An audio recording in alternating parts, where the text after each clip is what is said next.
Hello and welcome to finals afternoon here at the Heights Casino, where we are about to play the finals of the 2022 David C. Johnson Jr. Memorial Squash Tournament held in Brooklyn at the Heights Casino. We've got a great match. We hope a great match lined up for you today, with the number 1 seeds playing the number 3 seeds, and the number 3 seeds are the most recent champions on tour, so it could be a really exciting match. So let me just quickly introduce them, but before, let me mention that I'll be announcing today with my co-commentator Rob Dinnerman, and I'll introduce him after I get through some of the details about the players. So our number 1 seeds are Scott Arnold and James Stout. They are a very talented team. They have made it to the finals they only lost a couple games until yesterday, where they were really challenged. So they beat Josh Hughes and Valentin Kwan 15-7, 15-10, 15-6 in the first round. Alex Dominic and Travis Judson 15-11, 15-2, 15-12.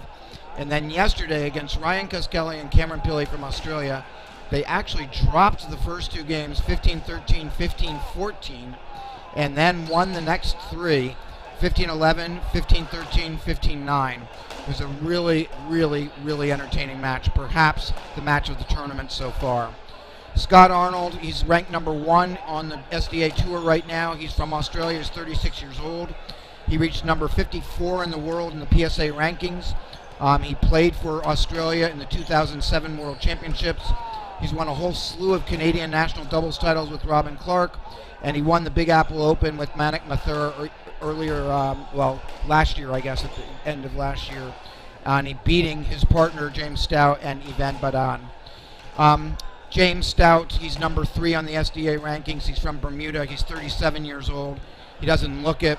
He's still looking very youthful. He's one of the best all-time people to ever hold a racket of almost any kind. He was the world champion. He retired undefeated after 13 years of rackets from 2008 until last year. He was world champion and number 1 player for all of those years. He also won the U.S. Open in 2010 of court tennis, or real tennis as some people call it. He played on the PSA Tours in singles, made a high of 116. So he's unbelievable with the racket, and he's shown it throughout this tournament. They are the number 1 seeds, and the tentative, maybe slightly prohibitive favorite. I'll get Rob to weigh in on that in just a second. Their opponents tonight are the local favorite, because James Bamber, or Jim Bamber, from England. He's number 6 on the SDA Tour. He's 26 years old. He was formerly the head pro at the Round Hill Club in Greenwich, Connecticut, and he is now a pro here for adults and doubles at the Heights Casino. So he's got a lot of fans in the audience. He's very popular, very fast, very talented. His partner, Michael Ferreira, is number 7 on the SDA Tour. He's from England. He's 40 years old, so he's the elder statesman of this group. He's the pro at racket and tennis. He used to play a lot with Ivan Badan. He won the Maryland Cup with him. He won the PDC Cup with him. And he was a finalist here at the David C. Johnson in 2017 with him. Going back a ways, he was also a 4-time intercollegiate champion, not in singles, but as a team champion at Trinity. And as a team, Bamber and Ferreira, as I mentioned earlier, have won the most recent tournament, which was Sleepy Hollow, which they won 3-2 in the finals over Greg MacArthur and Zach Alexander. So that's the roundup tonight. They got here into the finals. They have not lost a game yet, but yesterday's semifinals had a little bit of an unfortunate ending. Let me take you through their tournament so far.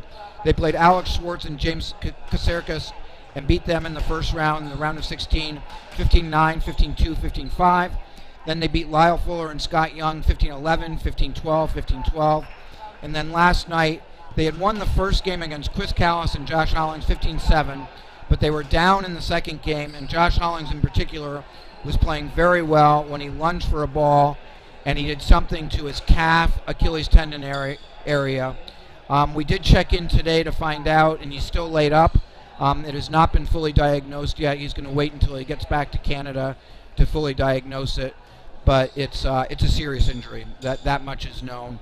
So Bamber and Ferreira got out of here without a lot of work yesterday, which has its good points and its bad, which I will talk about with my co-commentator, Rob Dinnerman. Rob, of course, was number won in New York for a long time. He won the Yale Club Championship umpteen times. He's played on the SDA Tour. He played on the WPSA Tour. And he was my co-commentator here the last time this tournament was played. Welcome, Rob. Thanks. I'm very glad to be back. This should be a great final. Two of the people who were in the final 2 years ago, Stout and Scott Arnold, as opponents back then, are now partners this time, and they're partners for the first time. They have never played in a tournament together before this event, and for them to have rallied after losing the second game in particular in very, very disheartening fashion on a ball that nobody was quite sure if it was up or not, but it was called up, and therefore Ryan Kiskelly and Cameron Pilley were ahead of them 2-0. The fourth game was very close. The whole match was very close, and for them to have somehow bootstrapped their way through the last 3 games was a remarkable achievement, and it'll either give them some momentum they'll carry into and through this final, or there'll be an overhang of fatigue from that match, and they're going up against a very, very fresh team in Ferreira and Bamber. And tell me about Ferreira and Bamber. Of course, they've made it through without losing a game, so they're fresh. But of course, they haven't been challenged yet either, and they are going to be challenged tonight. That's for sure.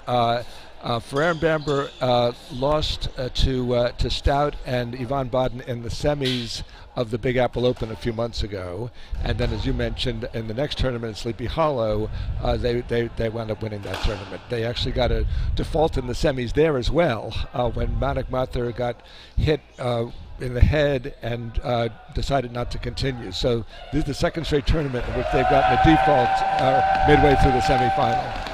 Well, the crowd at the Heights Casino, you can see it's standing room only. People are all over the place. Kids are leaning out on the bottom, and the players are going to get going. It's Bamber and Ferreira who are in the black shirts with the white shorts, and they are serving to James Stout and Scott Arnold, who are wearing the black shorts. And away we go.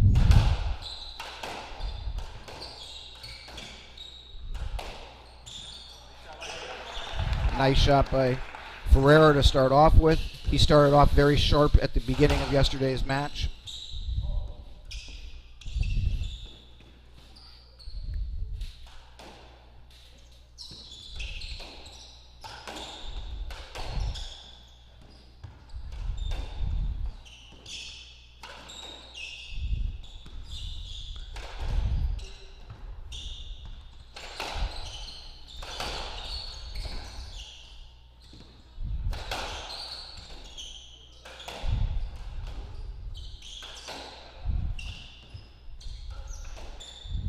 Now on the left wall here, we've got Michael Ferreira, who uses 2 hands on his backhand against James Stout, who is a lefty, and that'll be a very interesting battle to watch. On the right-hand side of the court, Bamber's able to hit it very hard, but not as hard as Arnold. But he is maybe, according to my co-commentator, the fastest player on tour right now. I think at the moment he is, absolutely.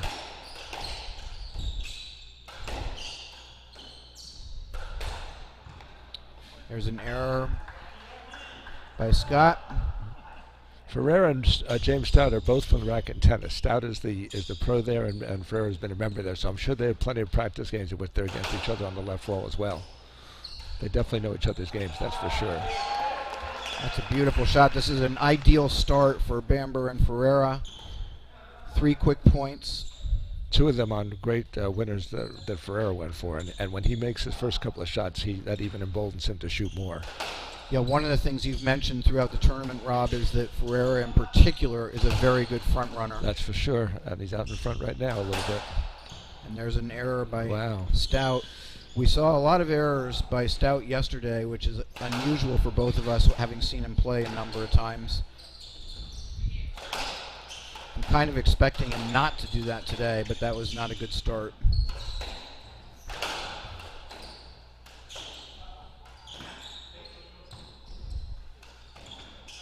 Oh, wow. Look at that. 5-love, Rob. What a start. That's a tremendous start.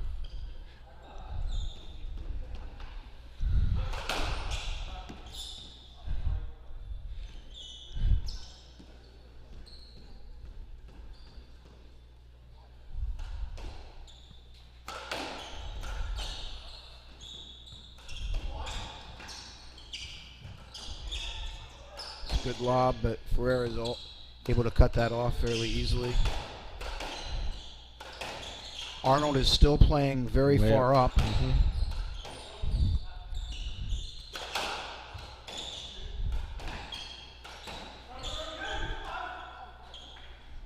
Nice get, because it looked like Bamber was going to go for it.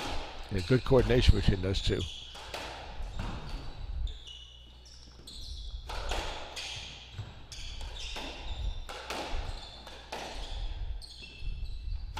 Looks like Arnold and Stout want to hit it hard to get some feel into this match.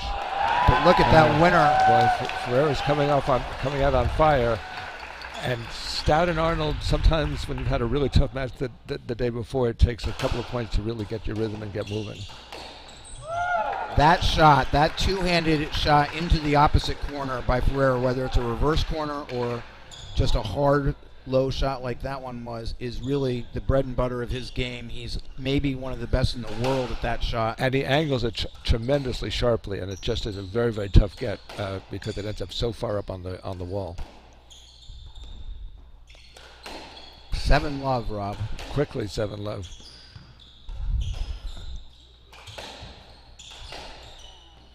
Again, the Heights Casino crowd here, they want a good match, but they're also definitively rooting for Bamber. For sure. And he's only been here a couple of months, so he's made friends very quickly.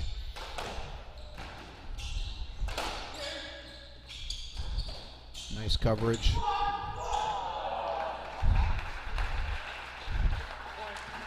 That's a good, smart shot by Scott Arnold.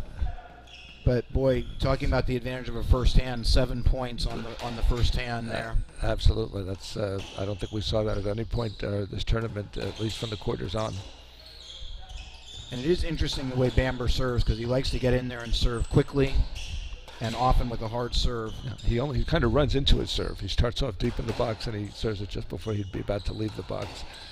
Hard to argue with that success, though, of 7 straight points. That's for sure. Are they playing? Another winner by Ferreira. Yep, 8-1, Yeah, 1-8. He's had at least 4 or 5 winners so far.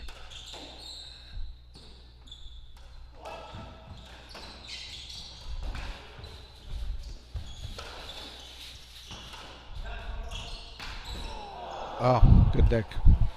It's very casual the way he hit it, and it just rolls into that nick. Yeah. The Heights Casino does have fairly large nicks, pretty good I would nicks, say. absolutely. Yeah.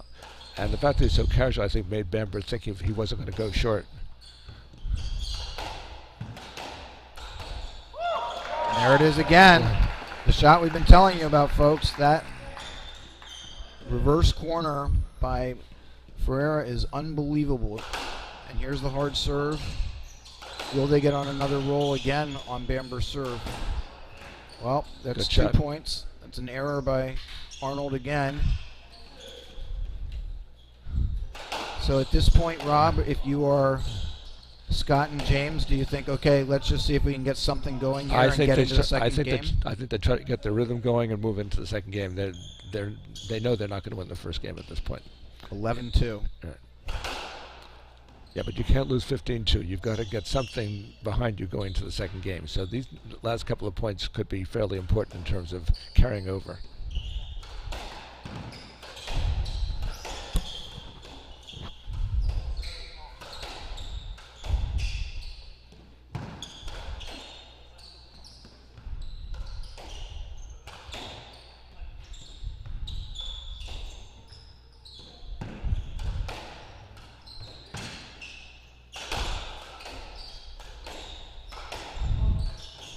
That's an unbelievable get by Bamber, way over on Ferreira's side of the court.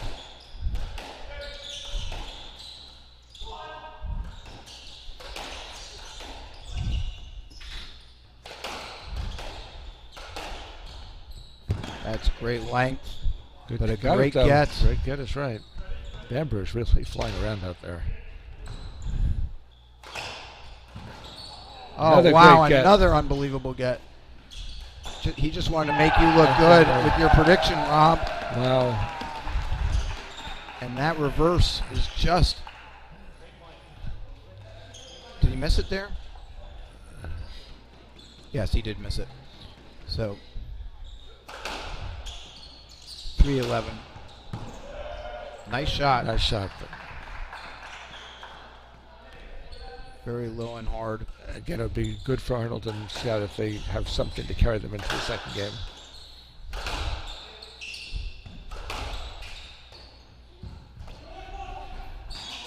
Unbelievable get.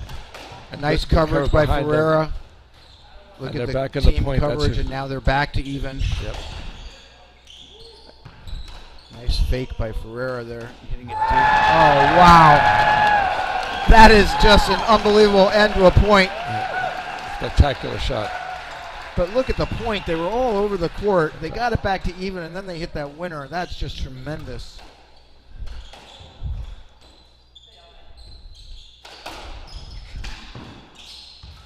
Another good pickup, and that's an error by Arnold. Right.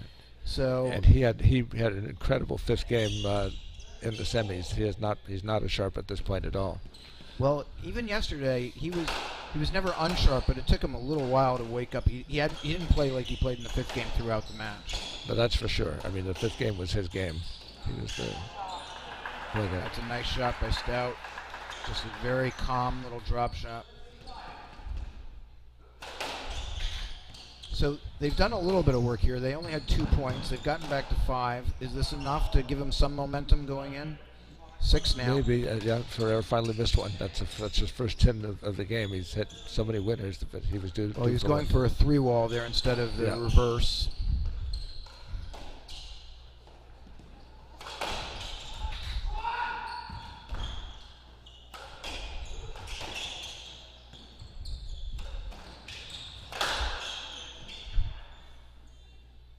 I'll tell you, that's a close call, but I'm sure he'll get the let.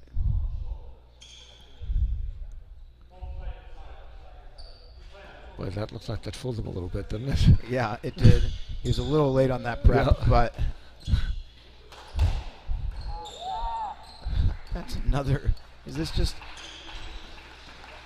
Wow, that's just another spectacular shot. So we're at game ball now. That wasn't reverse. That was a front side. Yes, that was front side. Yeah. And that's game for Ferreira and Bamber. Now, what a start, Rob. Absolutely, and what a sour start for Stout and Arnold. I'm not sure if it was yesterday's match that's still sort of sticking with them, but they were flat. They did not seem to have anywhere near the energy level, not close, that Bamber and Ferreira had. Well, we saw yesterday as well that Bamber and Ferreira, they know how to start. That's right. They had a flying start. You're right. Flying start yesterday. Right. They've been ready to go really from the first point in every one of their matches so far. And that's impressive. It's not always easy to do that, especially when you've got nerves. And, Bamber, he's a local pro here. Yes, that's a nice advantage because the crowd's rooting for you, but there's nerves that come with that too. Absolutely. But I was watching him before the match. He looked very calm and very much like this was his environment and this was his moment, and he was ready to seize it. He did not look like the home court disadvantage that does sometimes exist was affecting him at all. I've said this several times in our commentary, but it is really, really important for Stout and Arnold to begin the second game well. Yes. They cannot, this team is going to run off and hide if they let them get off to an early lead, just like they did that first game. Yep. If the odds are that Ferreira is going to hit a little bit of a dry spell, because he does go hot and cold, and he was incredibly hot that whole first game. Yeah. Now, when they played the Australians yesterday, one thing about playing against Kaskelly and Pilley is that there's sort of a consistency there. Even though the match was streaky, you sort of know there's a consistent level of effort. Nobody's going to get ridiculously hot. Right. And so you can forge a pathway into coming back, which is what they did. And take no credit away from them. It was a hard road, and they did it, and they achieved it, and they won. But here, they're playing against two players who can shoot. That's right. And if they get hot, a game can go by super fast. It was 7-0 here before you knew it. Before you knew it. Absolutely. So the start, that's one of the reasons why I think you're saying, Rob, that this start is so important.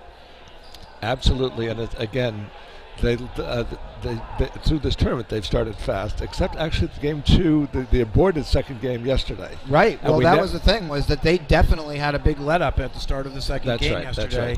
That's right. And Hollings was playing much better until he got hurt. So we'll see whether Ferreira and Bamber can keep up their unbelievably on fire play, and whether Stout and Arnold, who you got to expect are going to wake up a little bit at some point here. Oh, absolutely, and they've proven they can come from behind, and they're proving that they can stay the course. But they were not as ready to start that first game as Bamber and Ferrer were. All right, well, we have the second game coming up. Again, just to remind everybody, this is the number 1 seeds. Those are the team wearing the dark shorts. That's Scott Arnold on the right-hand side of the court and James Stout on the left-hand side of the court, and they are playing Jim Bamber, who's got the blue shirt and white shorts, who's about to serve, and Michael Ferreira, who's his partner with the darker headband. So, and the number 3 seeds are ahead 1 game to love, and we are about on our way. I don't think Scott Arnold was ready there. So the referee saw that and said, no. Bamber was certainly ready, though. He was ready to go. Yeah, well, he likes to start fast. Right. He's looking up. Okay, here we go. Yeah.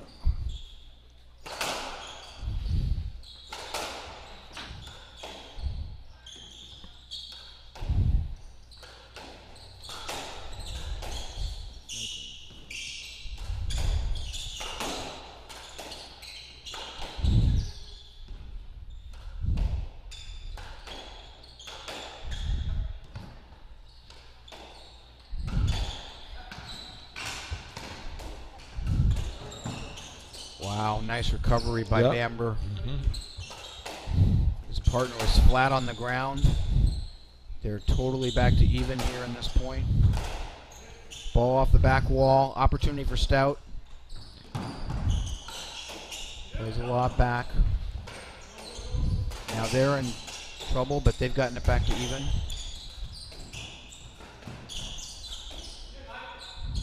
Some nice lobs in this point.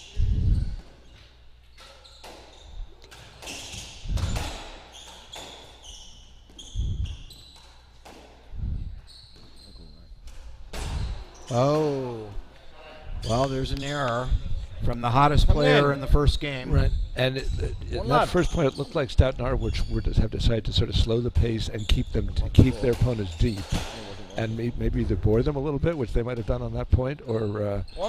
There's an out of court ball though, but it does keep with your comment there that they're trying to get the ball, focus on getting the ball deep no matter what. That's right. Because they had a couple of chances to shoot there, and they decided to then push it deep.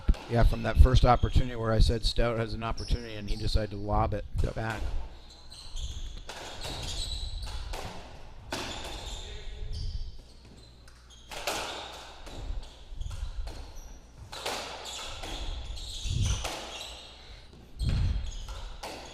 Well, based on the first couple points here, Rob, I'd say your analysis is correct. 1-0 left. Stout and Arnold are definitively hitting the ball with much less pace at the start of this and much more concentration on depth and height. Piece of crap.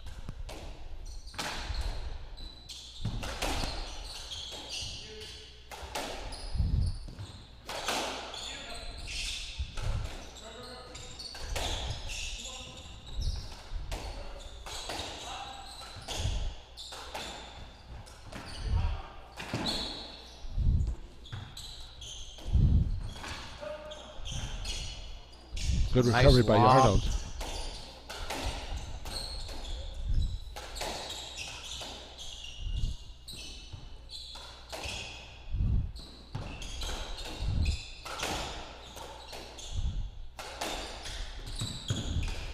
It's a good point, Rob. Yep, and I think at the point being played the way Stout and Arnold want to have it played. Oh, the tins unfortunate to end it with the tins hurt though, and that's 2 of them. He's hurt to lose the 2 points that they've lost this game. It's a first, they kept such a nice job of keeping the ball deep and staying calm, and then I just wanted to say that it was like he was forcing it a little bit there. Yeah, he saw what he thought was an opening. He definitely tried to cut it awfully short. Well, it's hard to argue if he's able to do that. Right, it's a great shot. That's the other side of that. Yep. It's hard to fault him when he has that in his arsenal. Why are you laughing? Why? You can put the ball away at any given time. Justin. Fight against them. It's so annoying. You know it's coming and it just fucking rolls in front That's of you. Leach talking in the background. Well, we believe the referee is Clive Leach, and he's Oh, he's the ref. Yeah. he's talking. 3-2. He doesn't know that we can all hear him. An open mic. He's basically saying that Scott Arnold can end the point at any time, and he's not wrong about that.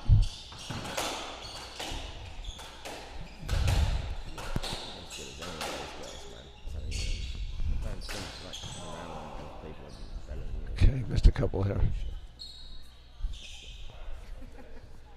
Well, it's interesting. It's almost that by trying to show a little more patience, they've definitely gotten Ferreira less hot than he was at the start of the first That game. last 10 looked a little impatient. That he tried to force that roll a little bit. Although he pulled shots off, those kind of shots off in the first game. But that was, I'm not sure that was the right shot. That's something that you mentioned yesterday, is that Michael can get a little impatient. He likes to make things happen. He doesn't necessarily want to play long. Oh no, he wants to do things very quickly. Yep. He serves quickly. He gets to the box quickly. He plays a little bit like he's double parked. But look, Stout is definitely trying to lob over his head. Yep. And over Bamber's. There's no question that this is a new strategy, and I mean now we're 6 points in, and I have to say it's working so far. Yeah, but it's just a long, slow process. Well, they've shown they're not immune to Out, right. going 4-3. long, but You have to live with those shots once in a while. yeah, I mean, that's just a great shot out of the air by Ferreira. I mean, it's almost like Leach was saying about Arnold. Ferreira can just pull a winner out of nowhere as well. Yep. That's a nice shot by Bamber. Cut him off guard a little bit. Watch how hard he hits it. Yeah. And he caught a semi-nick, it looked like. Coming in. 4-all.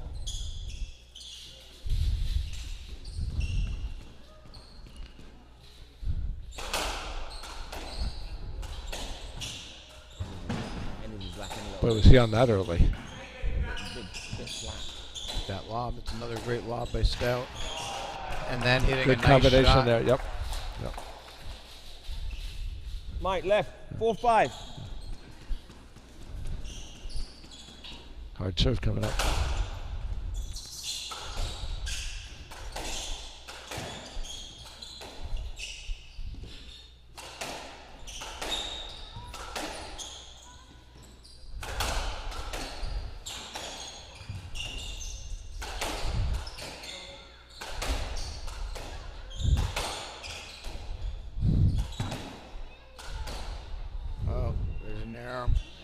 That's a shot that he was missing yesterday a lot, and he's 5 just all. missed it again today. Yeah, he's It's missed a reverse couple. corner that we think of Stout as making Mike, routinely. right side. 5-all.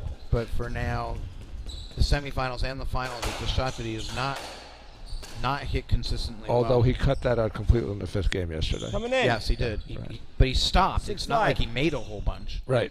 He just stopped going for it. Especially because in that game Arnold was so hot. Yeah. That he let him carry it. Well, there's no doubt that Stout is a master tactician as well.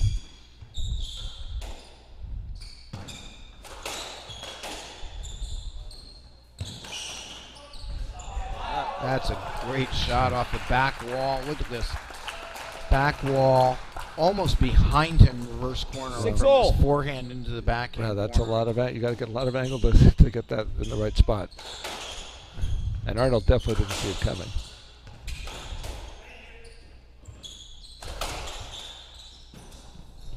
That caught a little bit in between on that one. Yeah. Good idea to go up the middle there. 7-6. Now, usually, Rob, on that ball, you think of it as the person who has the forehand Right. being the one to take it. Ooh, that could be a That stroke. call. That could be a stroke. Yep, it is a stroke. Yep. Okay. To this point, by the way, of this match, every time Bramber Coming and in. Fair have served, they've hard 7-all. served. And clearly it's going to happen now as well. Yep. Whereas Arnold Oh. and Stout have lobbed it. Good. But it just shows the degree to which they want to just Ball's good. launch Left themselves side. into the point. And if you watch Bamber's feet, everybody, He's- when we talk about launching, watch what he does here. It's really launching himself.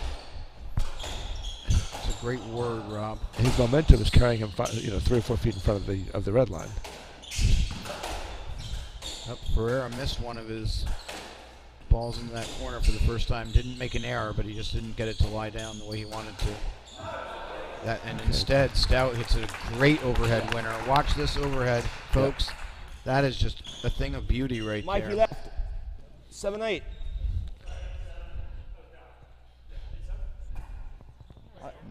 I saw it good. They're appealing the shot.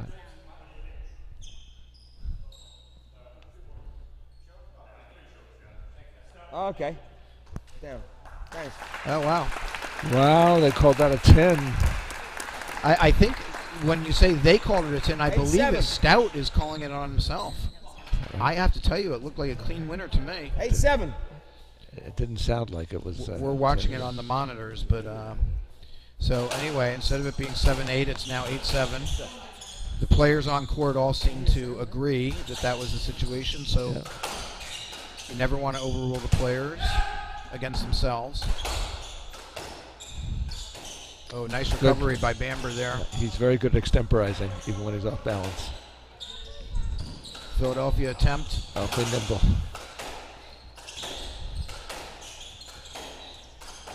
Pace is suddenly increased here.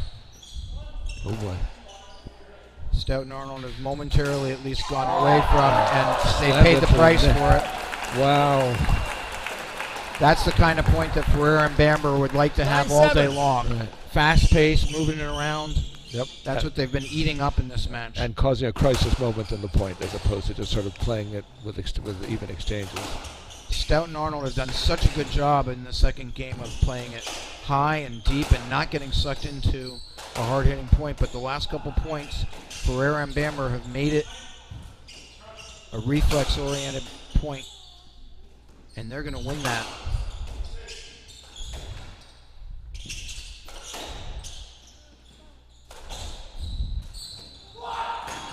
That's a great shot, but what a recovery by Ferreira. Bamber's getting it.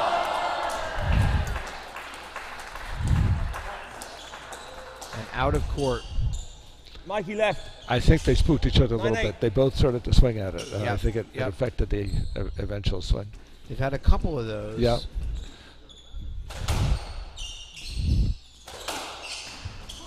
That's a nice hard shot down the middle by Arnold. But I'm a little surprised that Arnold and Stout are doing so well. And the faster pace is definitely to Ferreira and Bamber's advantage. It is. Yeah, I think they can't avoid getting sucked into it though.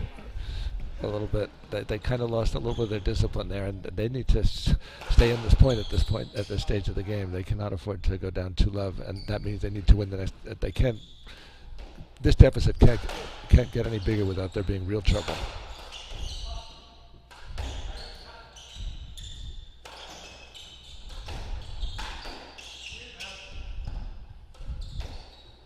This is partly what you saw with Bamber and Ferreira, hard serving everything. They're just trying to suck them back into a hard-hitting game. You missed that ball. So 9-10, Rob. So they've been able to hang in here.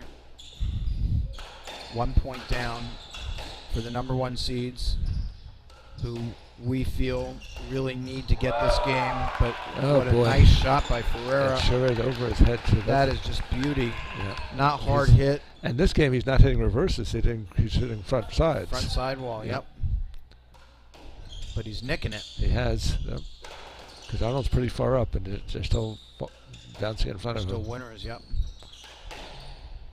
Those sneakers you saw momentarily, that's one of the kids who's hanging over the gallery there. One of the really nice features about the Heights Casino is that the juniors get to come in here and watch these tournaments and get inspired by these great athletes. You were one of those juniors at one point, right, Will? I was hanging out over the rafters. And lying on your stomach below the front row? I think I like to hang my feet over the edge more than have just my nose hanging Well, a couple over. of kids now are doing that too, so that's an ongoing tradition. Yep. Goes all the way back. And I think the players love it too. I mean, absolutely. There's nothing better than playing in front of children. And right. sort of seeing them excited by what you're doing. And literally, you really feel the crowd almost on the court with you. Yep. There's much less separation here than there is in many of the other venues. And meanwhile, they're seeing a great point here because this is a really important point at 11-10. And now Stout and Arnold have gotten their discipline back a little bit. They were slowing the pace up, and okay, 11 there's all. a nice winner by Arnold. By Scott. Yep. That's what he did in the 5th game yesterday. Yeah, he was really the difference. It's hard, if you didn't see yesterday's match, it's hard to emphasize just how much Scott Arnold took over the 5th game yesterday with just an unbelievable number. I'd say at least 7 and maybe 8 or 9 winners all by himself. Absolutely, yep. He really was the difference in the 5th game yesterday. And Stout saw that developing, and he just played conservatively. He didn't commit any tins, and it let Arnold win the game. Yep, I mean, it was they're a team, and you can't do it alone. But we haven't seen it so far here today.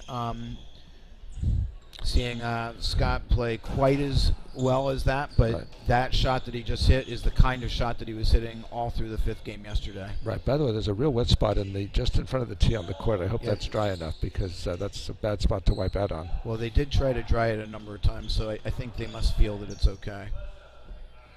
You can still see where it is, though. Yeah, but it's drying fast. It's fading fast. Okay, 11 all, Rob. Yep. This is your huge points right here. Absolutely.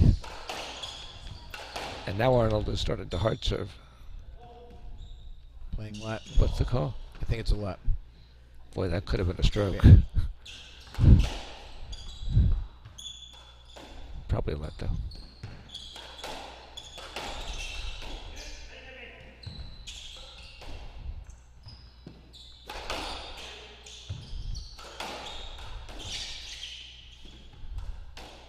Yep. Stout and Arnold have refound that idea of playing high and deep again. Another let? I think that's a let there as well. Good. It's a let. That's Arnold who called the let because his racket got caught on Bamber, even though Stout was the one who was hitting the ball. That's just a brilliant shot. It's impressive because Stout is going up for that ball. And he actually wound up hitting it front wall, sidewall a little bit behind Stout. It's another great shot by Arnold. Yep. So Arnold now has gotten hot. But so is Ferreira still. 12 all. Yep, Ferreira's. The faster pace the point goes, the more I think it's advantage Bamber Ferreira. Yep.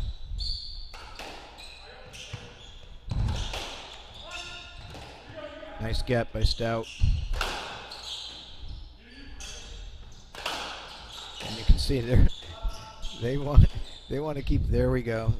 Stout's like, okay, I'm gonna hit a lob. Let's slow this whole thing up a little bit. Whoa, oh, that should be a stroke. Oh, that's almost certainly. That's a costly one.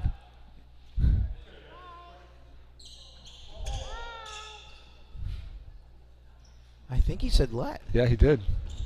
Wow. That looks like a real stroke to me. I'm right with you, Rob. I have to say, I thought it was a stroke. But okay, it's 12 all, and that's going to be a let as well. On the backswing. Yep.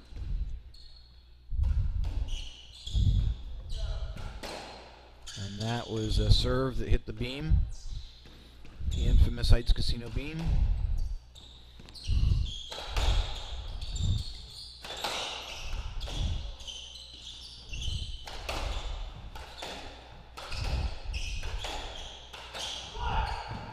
That's great a great shot by Stout. That's the shot that we've been talking about, that we're used to seeing him hit again and again. So 13-12, they forged to a 1-point lead. Cannot emphasize enough how important it is. They need this game. They need this game. The number 1 seeds get this game. Right. So this 1-point lead is huge right now.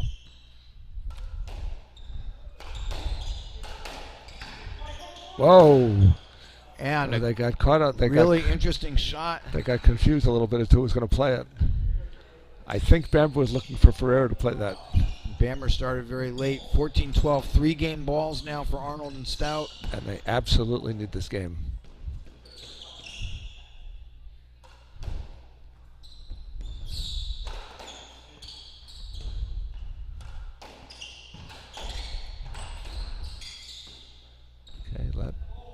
another let. You can see that Stout and Arnold really are trying to take the pace off the ball. Even now, at the end of this game, they got sucked into it for a few points, but then they refound their discipline.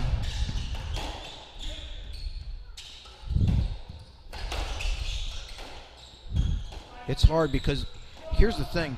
Both Stout... Great shot. That's great. That ends the game. That's Beauty by nice, tight little, not beauty much by room. Arnold. Not much room to slip that one in. He also was sort of an inside-out shot. Wow, Arnold's shooting again was mostly the reason they won the points they did at the end of that game. Well, I'm going to beg to differ with you just a little bit, Rob. I think it was their change in strategy.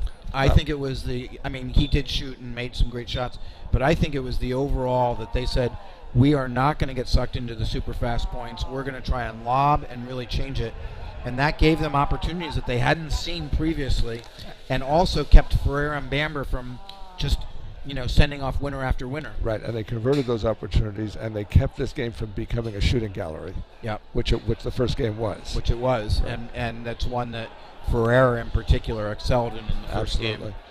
So okay, we've got it now. So now if you've gotten it back to even, you're Stout and Arnold, because here's the thing. They can play by hitting the ball hard. They're a good, hard-hitting team. That's for sure.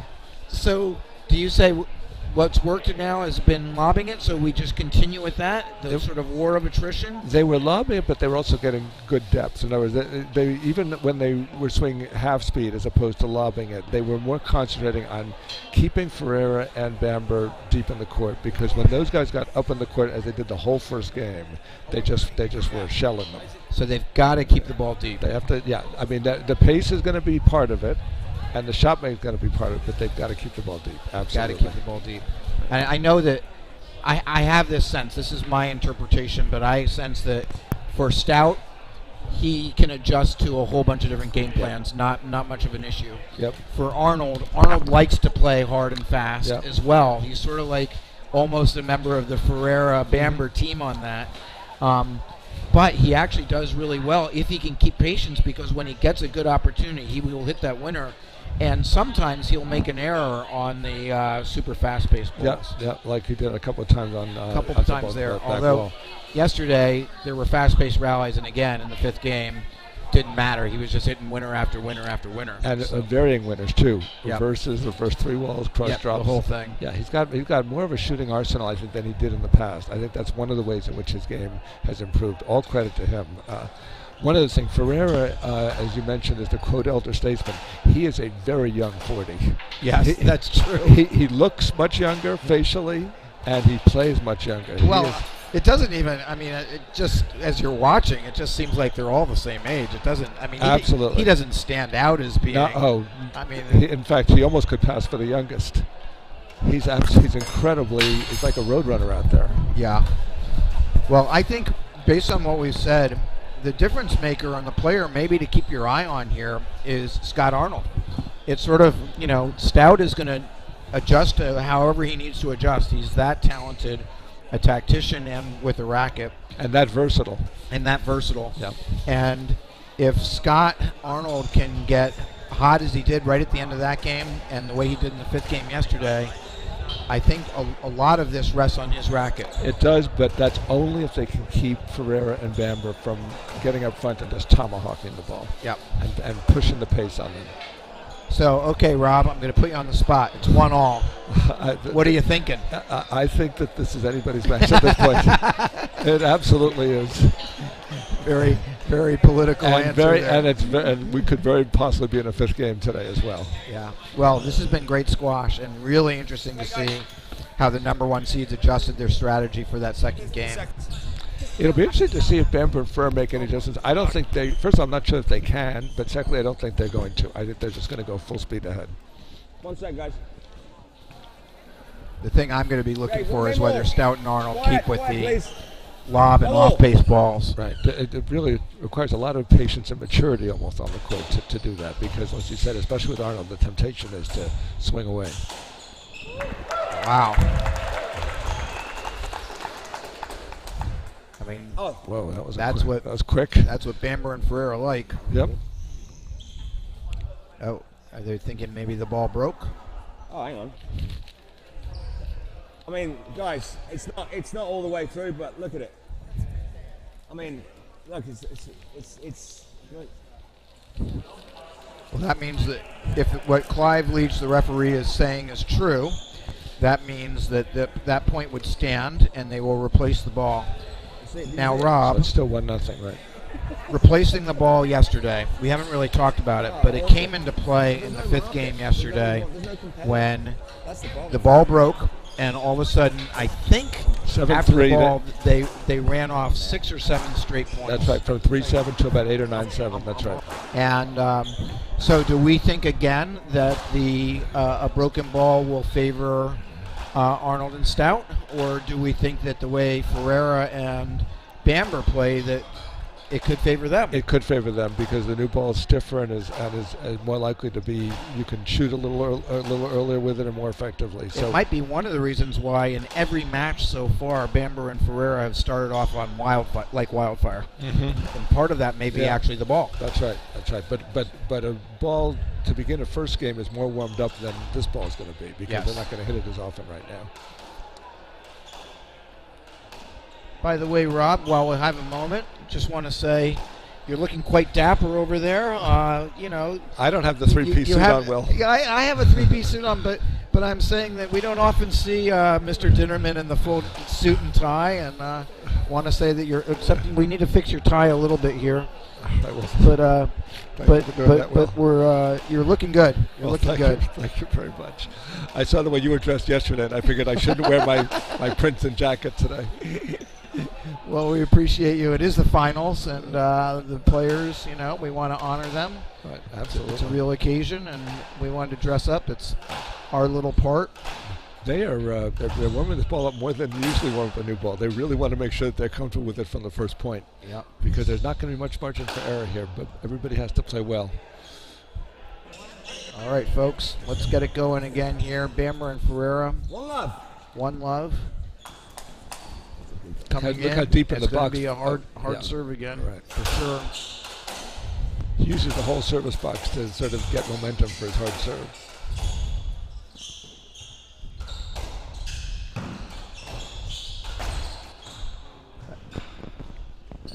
I think he missed that. Yeah, he did. I believe it. He did. Yep. He had it. Ball He was had Michael behind him.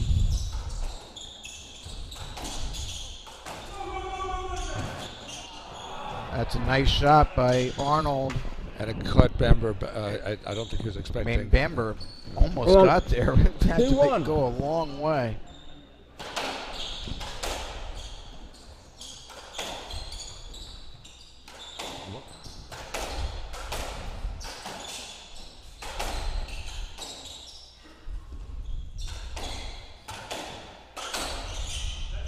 Ooh.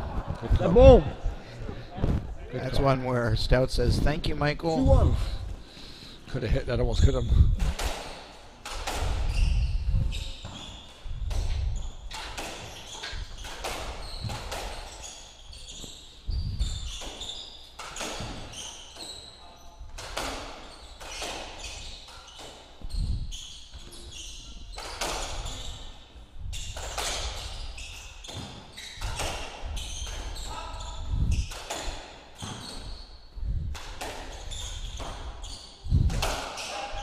Wow. He hit it 3-1 left. back at himself. Boy, just a let though, eh? Yep, just a let. Another one that I think could have been a stroke. Absolutely. But this is a little bit of the start that we thought might happen with a new ball. And you can see that the pace is definitely faster than it was for most of the second game. So Stout and Arnold have not decided to start off. It's almost like we got back to even.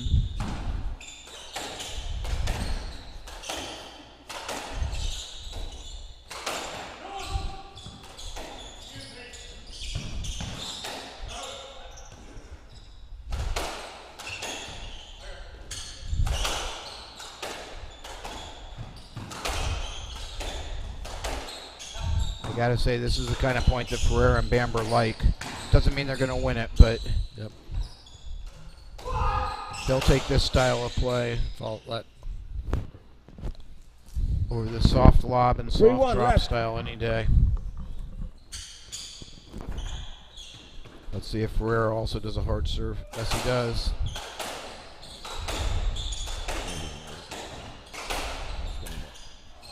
Okay. Nice Arnold hit a cross court that had too good an angle for Ferreira to handle. Coming in. That he did that a fair amount against 2-3. Kelly yesterday. That's the first time that's happened here. Yeah, but I think if you're Bamber and Ferreira, you'll take that occasional Yeah, they will. shot. To get at that, To have have the that point at that pace. pace. That's right.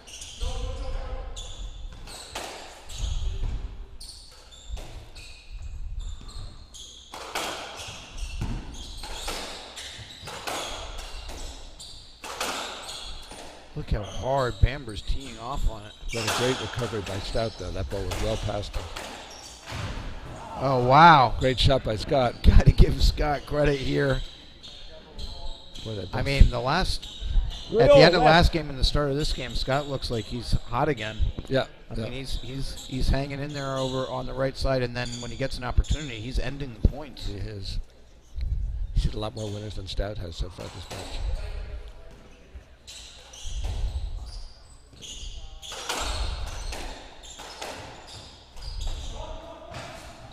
Out. Great get, but no, he did get it, but he hit it out.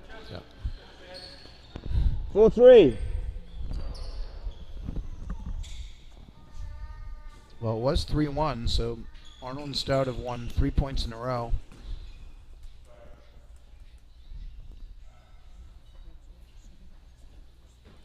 And that's a lot due to Scott Arnold's very strong play over on the right side. He may have started the match a little bit slowly, but he's certainly into it now. Absolutely.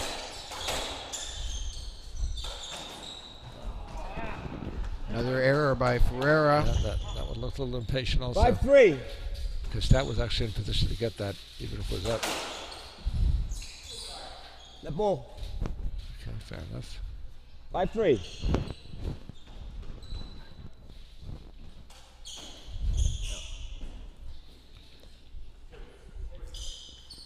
It's interesting that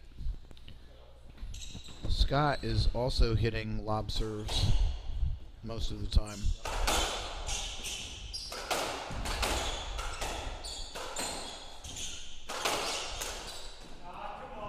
Okay, Michael's having that one of those little patches where which 6-3. happens with him sometimes.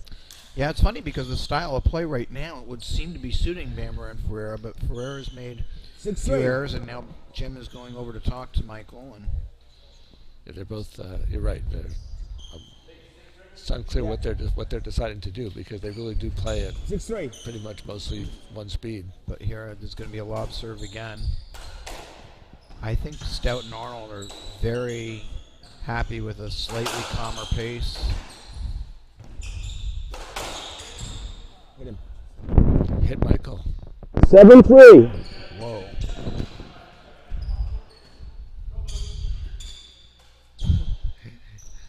Sorry, folks, that was a lot of sound coming from the referee there.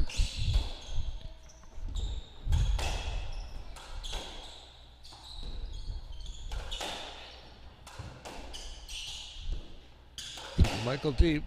God, that is. Yep, this is the Stout Arnold way of playing right Absolutely. now.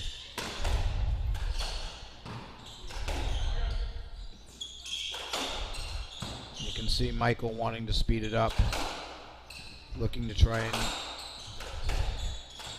get them sucked into a pace.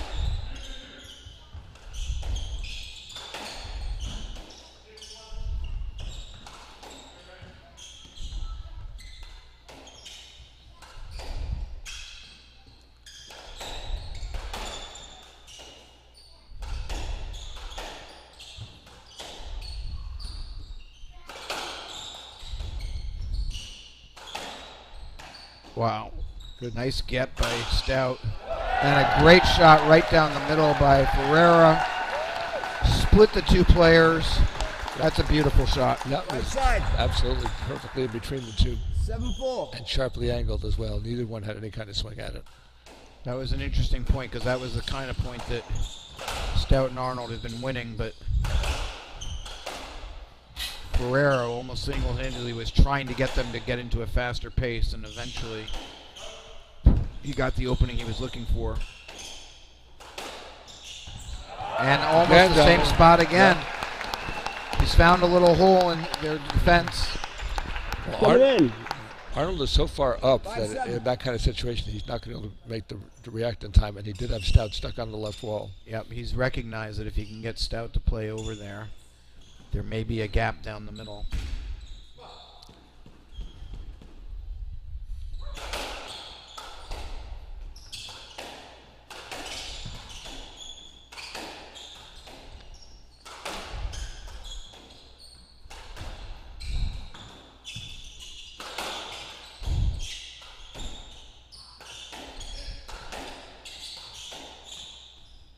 Nice shot. Another nice shot by Bamber.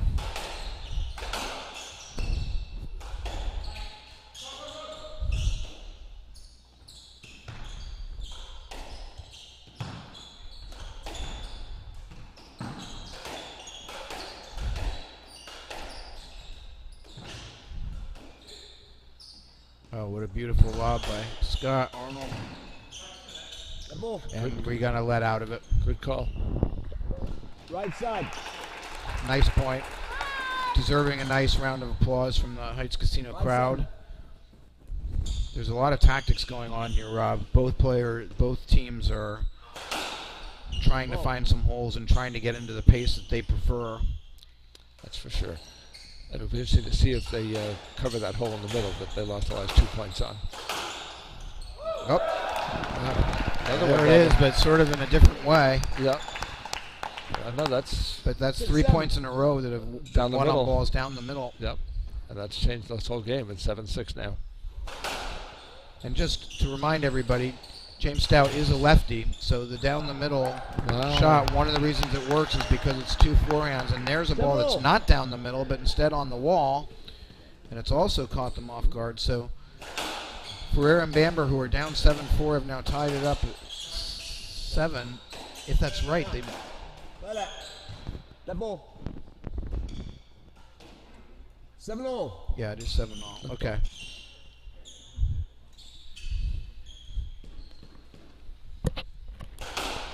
Ball.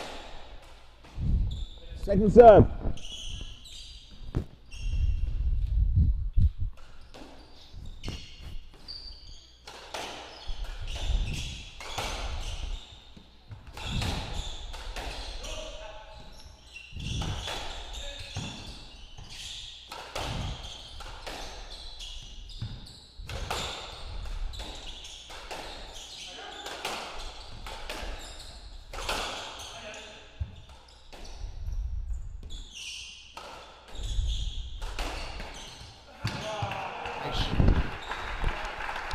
Nice shot there. 7-8. Left side. 7-8.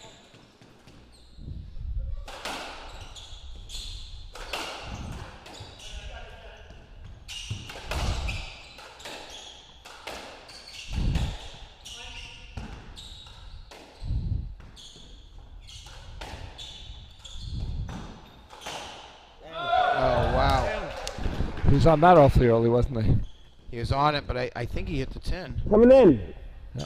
9-7. Yep. 9-7 for. He may have been on it too early. He overran that a little bit. He saw it. He really wanted to hit that reverse.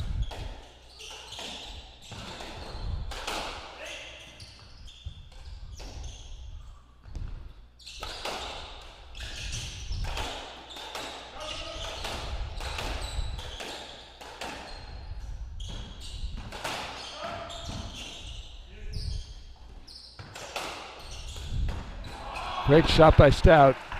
Inside really out nice backhand, perfect angle. With a cross court that just finds the corridor over there.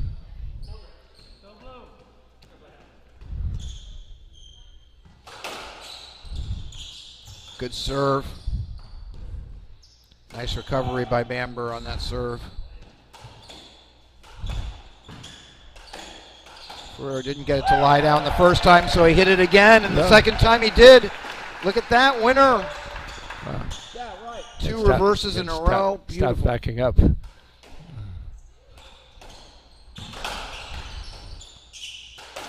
Nevertheless, Stout and Arnold still have a 2-point lead here. This is a really important third game, and the pace is picking up here as we get slightly past the midpoint of the game.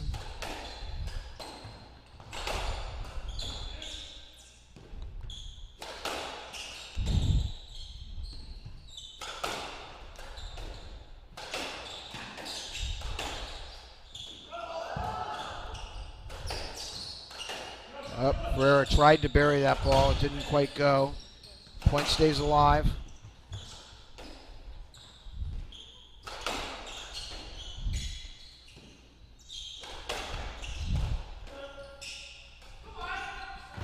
Oh, great a shot. Beautiful shot by Arnold. Just a little roll corner there. It looked like a drop shot for. It looked like a drop shot for until he hit it, really, and then it scooted into the corner. And that's a very tough adjustment for the right wall guy to get to make. Yeah, you can see he's doing a circle around Arnold. Right. That really was Ferreira's ball, but he just didn't think the play was going to be towards him. That was a rare case where they had their signals a little bit crossed. But that's partly because of the great hold by Scott, because he went up and really sold the drop shot. Absolutely. It certainly looked like it was a drop shot when he started swinging.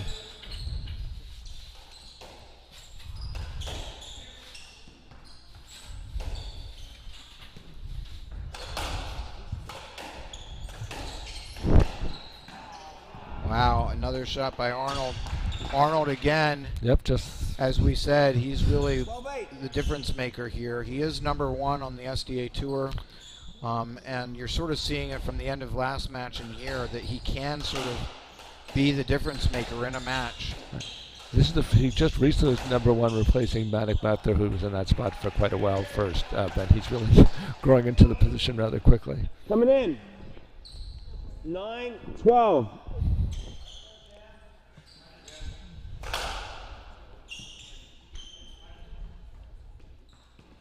You do get the feeling that Stout and Arnold have to win every game that they have a late lead in. I don't think they can afford to lose this game, for example,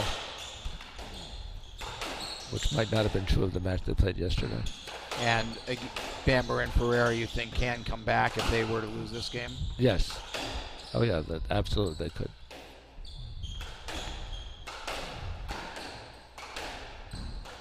Well, it seems like Stout and Arnold may agree with you, because they're certainly doing everything they can to get this game. Absolutely. 9-12.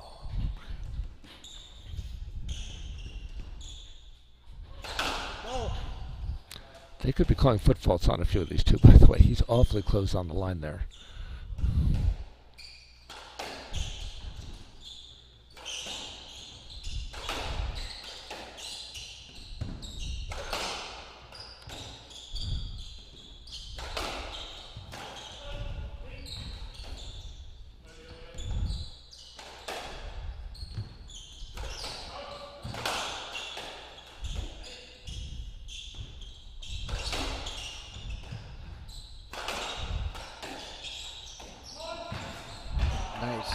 Same shot, that little inside-out cross drop.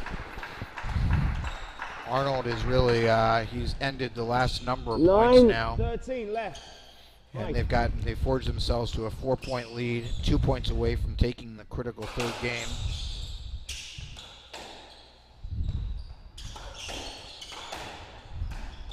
And about halfway through the second game, it didn't look like they were gonna looked like they could be in trouble with this match, and it looks like now they're about to seize control of it.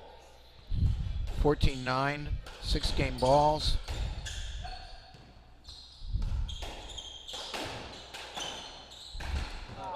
It's a nice shot by Ferreira to get one back. And this is almost the situation that Arnold and Stout were in at the end of the first game, is to get a series of points just to build up some momentum for the second game. Of course, Bamber and Ferreira are not throwing in the towel on this game. They're still believing they could get 4 points in a row and get it to even here. Right, whereas that wasn't really the case in the first game.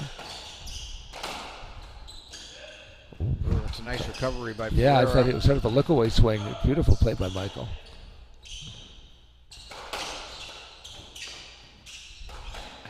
Tough ball. There it is. Yep, great Game, shot. great shot. First of all, great getting him out of position and then realizing where the opportunity was. And holding him there. He sort of held him by holding his racket out there for a while so that Bamber couldn't cheat on him. And the reverse was the better shot than the drop shot there because the reverse is running away from Bamber. The drop shot was going to be back towards him. It was a perfect choice of shot and a perfect execution.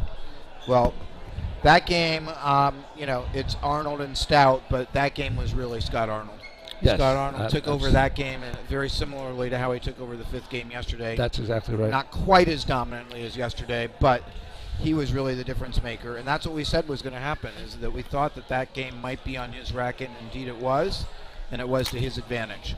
Now the question is, it'll be interesting to see how Ferreira and Bamber respond, because as you said, they basically have one gear.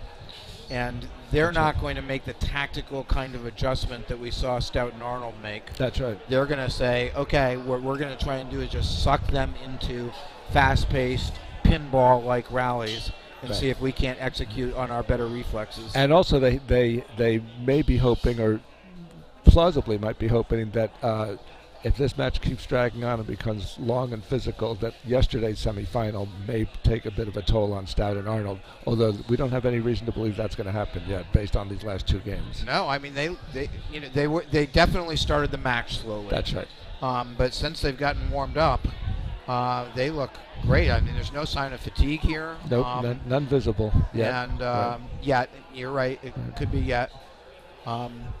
But again, I have to say, Rob, I feel like this is Scott Arnold's.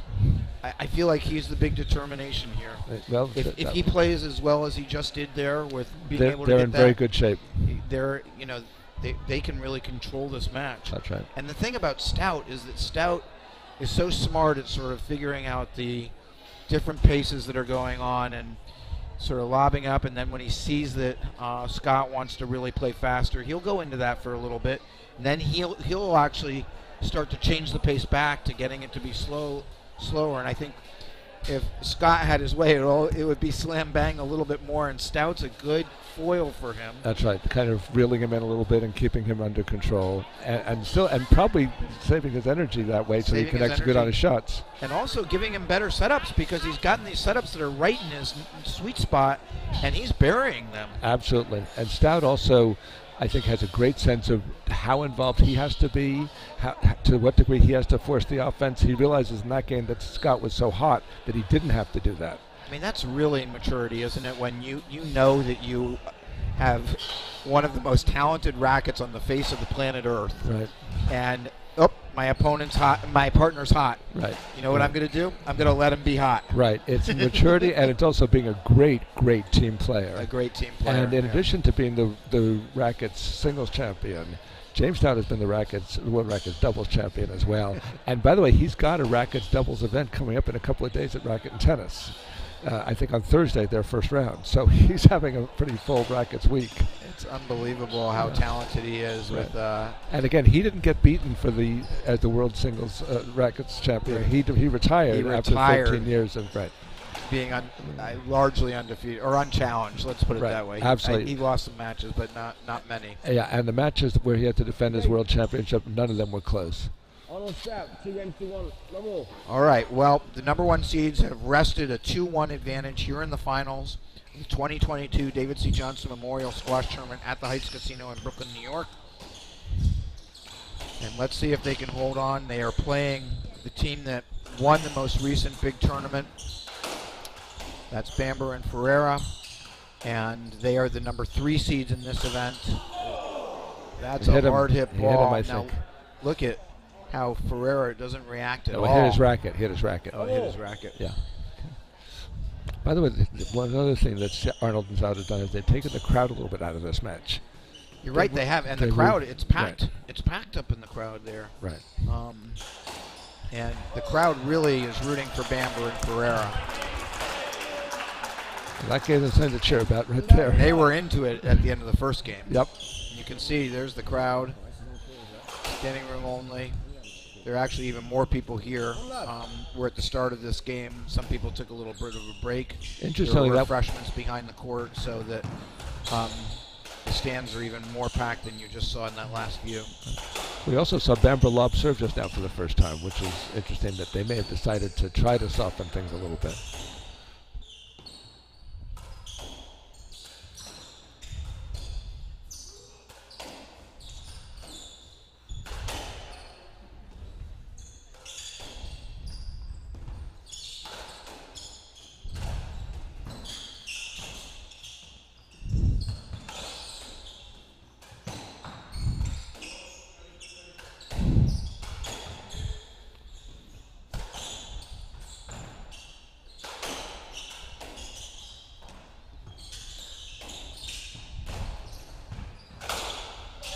Oh, there's that ball down the middle again.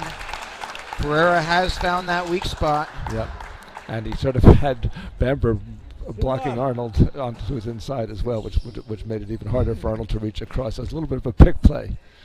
Makes it even more effective if you can block your opponent out.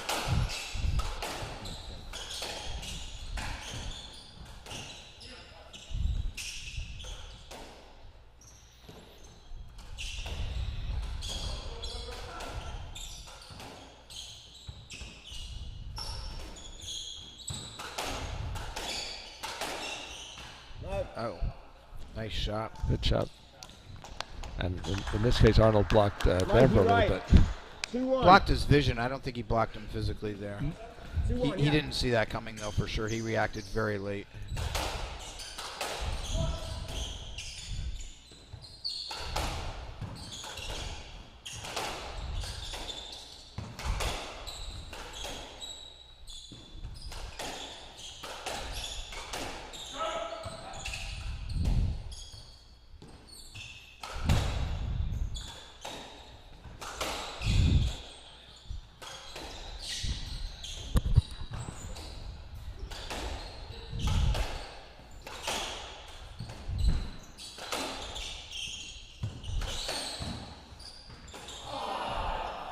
Just missed it.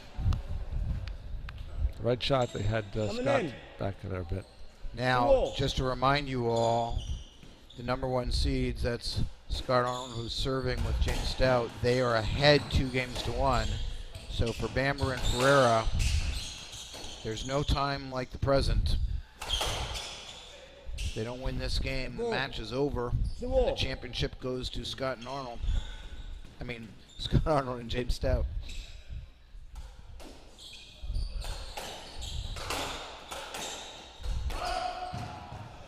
Another nice shot.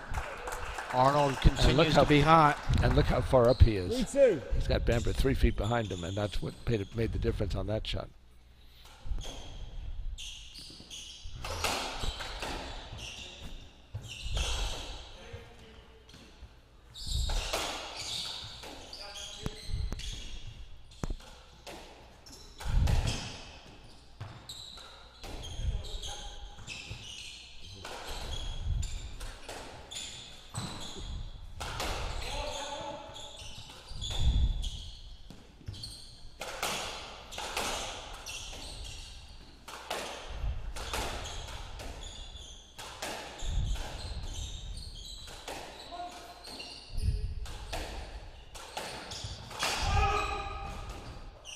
Good get.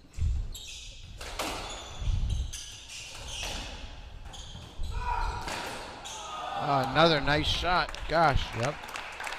Scott is really playing well. And he was stretched out and low to that. That's not an easy ball to control. Especially one thing, that many of you who may know Scott Arnold will know this, but it doesn't come across on TV just how tall he is. He is a big man. He's at least 6'3". Might be taller than that. And for him to get that low to the ball, very impressive. And he's done that consistently, including on some of those gets up at the front right.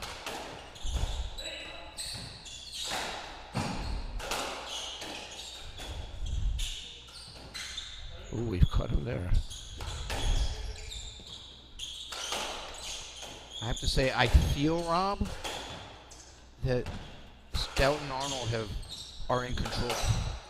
It feels to me like they are more in control at this point. Yep, they are. But not by that much. That shot. A great shot. But if you had any doubt as to who the Heights Casino crowd was rooting for, It's clear now. And they needed that point also. 4-3. That was a Great shot by Jim Bamber. Yeah. The same shot Arnold's hit a couple of times Yep. in the last half game. Not or so. quite to the same crowd effect, however. No, that's for sure.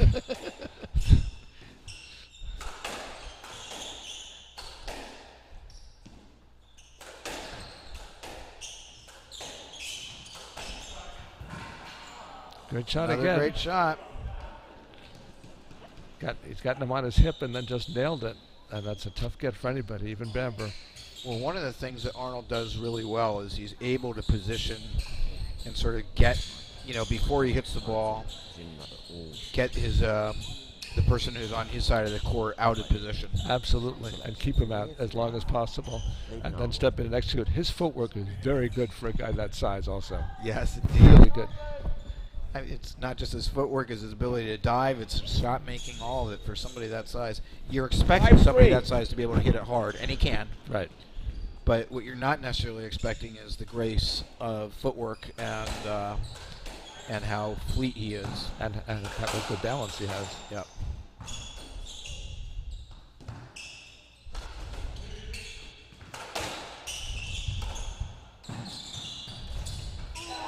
That's a smart shot by Ferreira. He knew that Arnold was caught deep, so he just hit a little roll corner short to Scott's side and took it. This is still 1 point everybody's close here. Everybody's still in this. 2-1 for Stout and Arnold. Bamber and Ferreira have to get this game to take it to a fifth.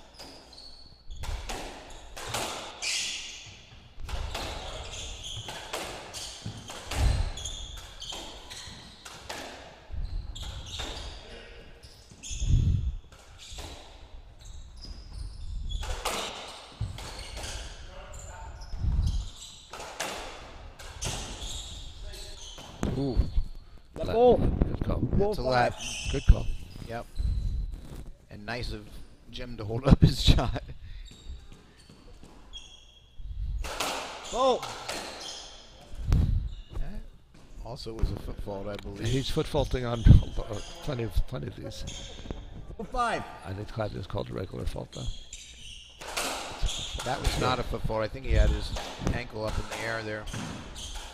Anyway.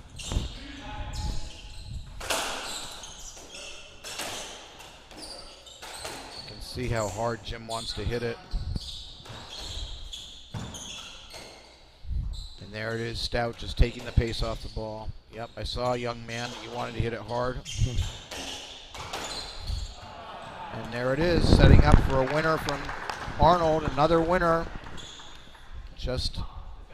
It's really nice teamwork going on between Stout and Arnold, because Stout is he's really the one controlling the pace almost more than anybody else out there. And Arnold is taking his time looking for an opportunity, and when he gets it, he's burying it. 4-6. Stout is teeing Arnold up. Extremely well. Yeah.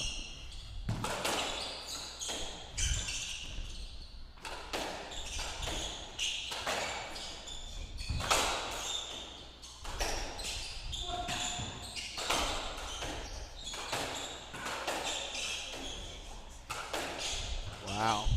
So, a lot of infighting there in the middle.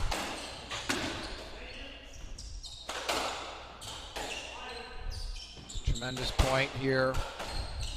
Critical point.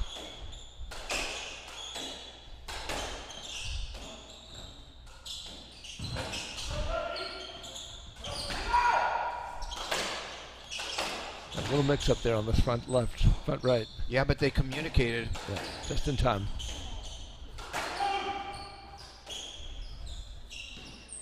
Good cut, nice point.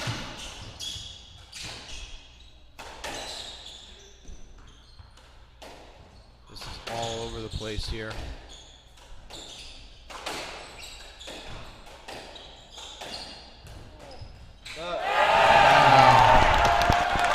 No, for the winner out of there? No, I guess not. No, that was Bamber and Ferreira. Mikey, That right, Arnold made the error off of it. So it's 5-6 for Bamber and Ferreira. That was a very, very fun point.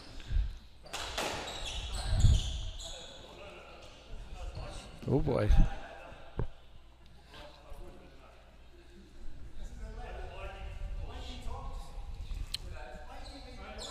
Now hang on. I'm gonna give a let ball. But So just 5-6. so everybody understands the discussion going on here is the serve went 5-6. around the court and was in, but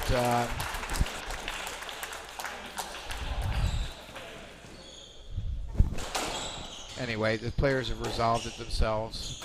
There's a little bit of disagreement on whether anybody was ready, let. but good sportsmanship by all. 5-6. Still 5-6, 1 point separating. Still in the first third of the fourth game here, with the number 1 seeds Arnold and Stout up 2-1. Been a terrific match of contrasting styles and contrasting strategies. 6-all. Intended.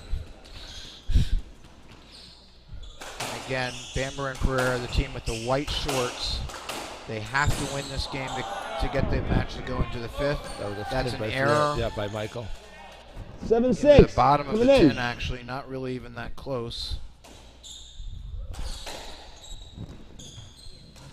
What the number 1 seeds have done is they've taken this, when they've been successful, out of a super hard hitting game into one with more measured timing and allowing Great shot by Scott again. Scott Arnold, who is the big man on the right-hand side of the court, 8-6. to hit winner after winner, and that's about his 4th winner already in this game, maybe even 5th. And in these cases, bodying Bamber out of the play and then hitting down the open side.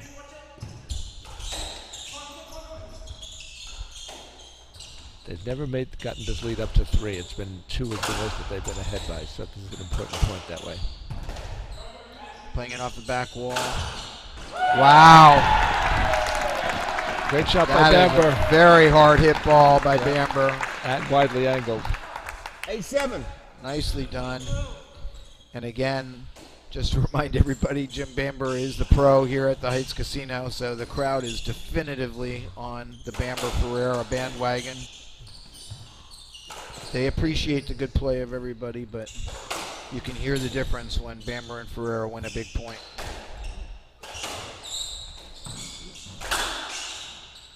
Another nice ball right down the middle.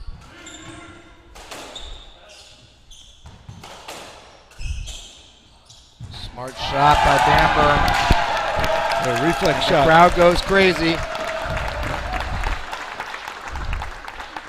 That's actually almost the same strategy that Arnold's been using against him, is to get him deep and then get that little reverse. So we're at 8-all. Yep, they've wiped out the little 8-all. deficit. 8-all. You pointed out that they had never gotten to 3. They did not get to 3 then either. Well.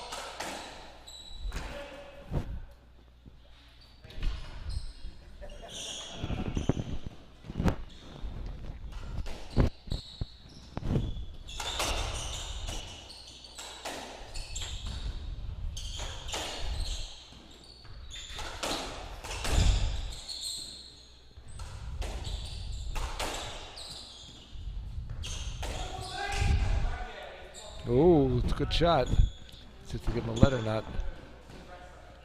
I think I would give him that let. I think he saw it. Mike, he you was left. advancing it. No let. No Ooh, let. wow. No let. That shot died awfully shallow. He saw it. Arnold was in the God. way, but that was an awfully good shot. Okay, well, you and Clive Leach, the referee, agree.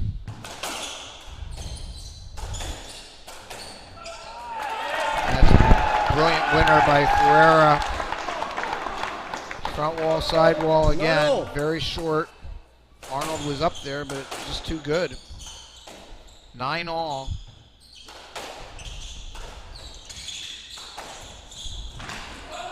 Nice get. Bamber's got to cover everything. Ferreira's back up. Wet spot on the floor. Big wet spot on the floor. Let. I actually don't know what the doubles rule is in singles you can actually call a let and ask for the point to stop if you get to even if there's a big wet spot on the floor. And that's what it should be, because it can be unsafe to be playing with a big wet spot on the floor, especially in that area. That's a rule they just instituted a couple years ago, but it happens all the time now in singles where somebody dives, then they'll go a couple shots afterwards until they're even, and then one player can call a let and just say, I don't feel comfortable continuing this because of the wet spot. In the meantime, Arnold and Stout had them really out of position with Vera flat on the floor and weren't able to convert it. And an error by Stout there, error, a Big 10, which he has not been doing. He's really cut out almost the errors out of this match. But that's a big point there, Rob. Yep. We're now into the end game.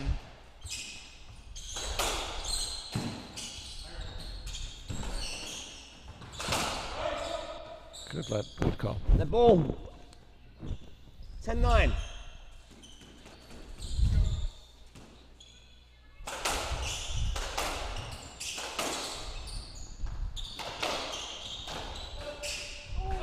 Oh, wow. 3-wall that rolls out. Right side. Even right Stout side. gives it a round of applause there. It's a nice shot, but that's big. Now, for the first time in this game, Bamber and Ferreira have forged to a 2-point lead.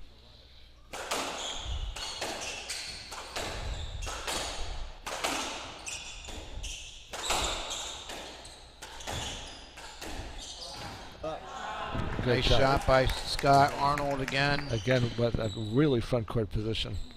He's 4 feet in front of the red line. And it's just a casual shot because he's so close to the front wall. He doesn't really have to, I mean, it's a beautifully hit ball, but gosh, he makes it look so easy. Yeah, he does.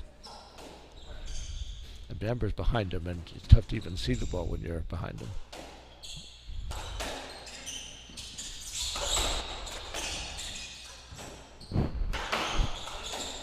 Both teams now in the double digits at the end of this fourth game.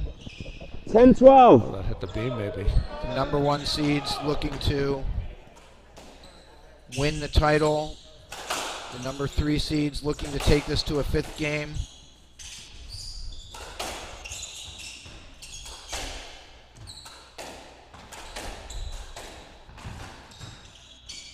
Nice recovery by Ferreira. Let. The ball. That's interesting. 10-12. He's there, though. He's definitely there. 2-point lead for the number 3 seeds. 10 serving 12.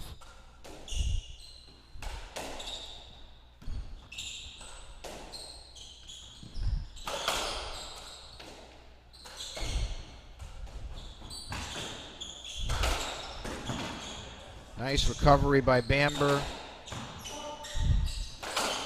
Not a decisive drop shot by Stout, and the point still goes on.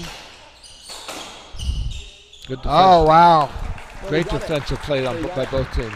Yeah, but really by Stout and Arnold, Even because more they so. were on the defense really more of that point, and they got it back to getting the let. 10-12. That looked like that was going to be Bamber and Ferreira's point a few times during that point.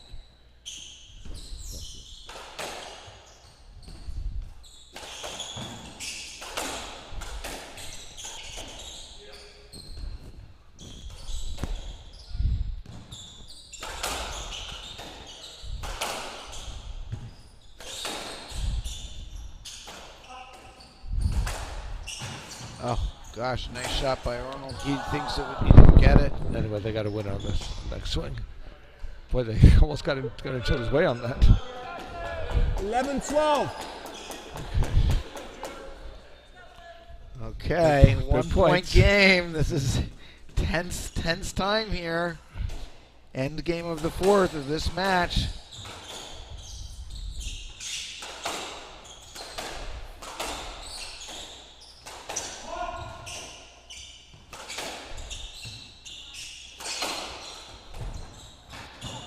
Oh, what a get by Bamber, and a beautiful drop shot. Oh my gosh, he got it again. Terrific retrieving by James Bamber.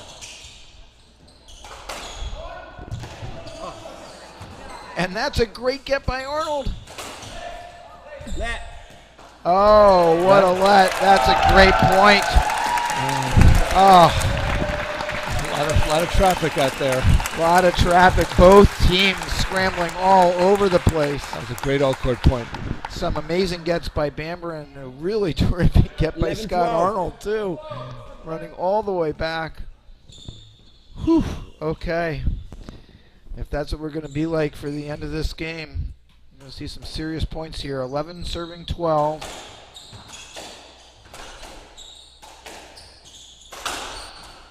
Oh, look at that, how hard that. Great defense by Stout again. And now he's got an opportunity.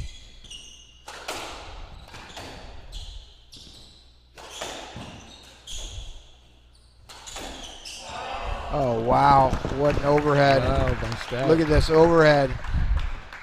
Oh, my goodness. He hasn't gone for a ton of shots like that throughout this match, but a good time to do it to even the score at 12 all in the fourth game. And very little angle to put that ball in, by the way. That was really a tight little squeeze.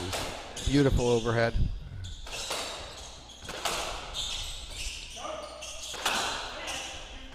Oh, almost got the signals crossed.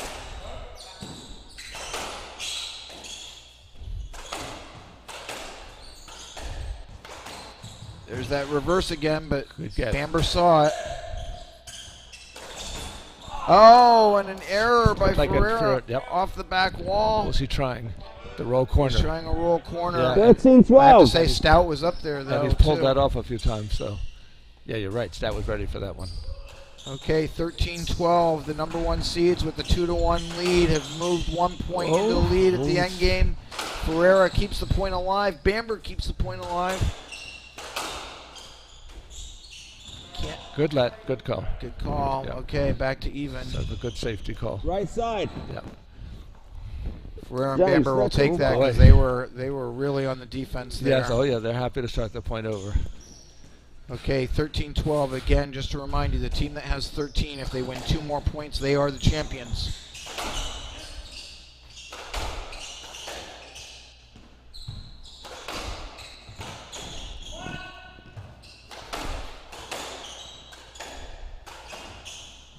Ready for that one. Great shot. There it is. Stout, what a great shot. Oh, that was totally unexpected and just it looked like a cross court. Very narrow corridor. And that's a stroke if he doesn't hit it properly. properly. Match ball. Championship ball. Championship ball. You are absolutely right.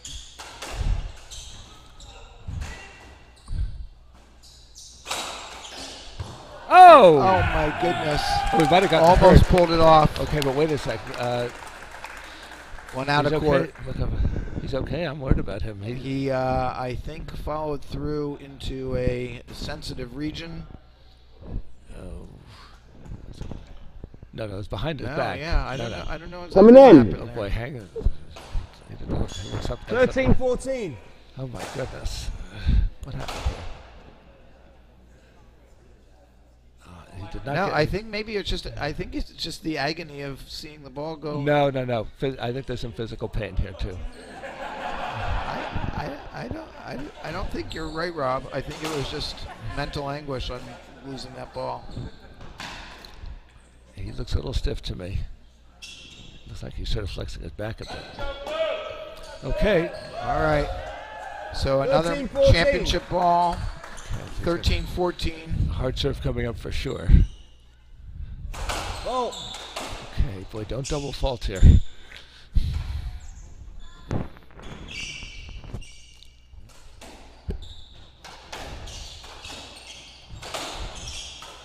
Ferreira was going for it there. Arnold is really trying to end this point.